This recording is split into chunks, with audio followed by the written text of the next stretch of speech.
খালি মনের ভিতরে আফসোস হইতেছে, যদি আরেকবার সুযোগটা পাই, যায় সবাই মিলা দেখি কারা কত পারে, জোর দেখাই দিই, খালি এরকম ফিল হইতেছে।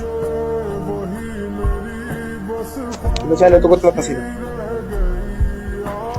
মাত্র 6টা ম্যাচ, 2 দিন হলে ভালো হইতো, 2 দিন। যাই হোক, আমরা আমাদের বেস্ট দিব, চেষ্টা করে যাব নেক্সটে, বাকিটা আল্লাহ ভরসা। এন্ড সবার কাছে আমি আবারও সরি বলতেছি, সরি বলা ছাড়া আমার কোনো রাস্তা নাই, এরকম কি বলবো, বলার মতো কিছু আছে? তুমি বলো।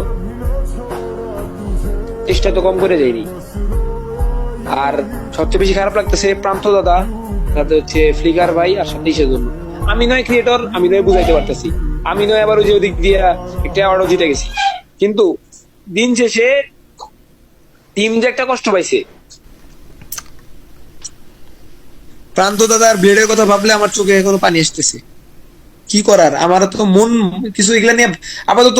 ভাই তোমরা এই জিনিসটা নিয়ে ভাবা বাদ দিয়ে দাও, কালকে একটা ভিডিও বানাই শেয়ার করে দিব, কি কি হয়েছে দেখলেই তোমরা বুঝবা যে না কোন পরিস্থিতিতে আমরা ছিলাম।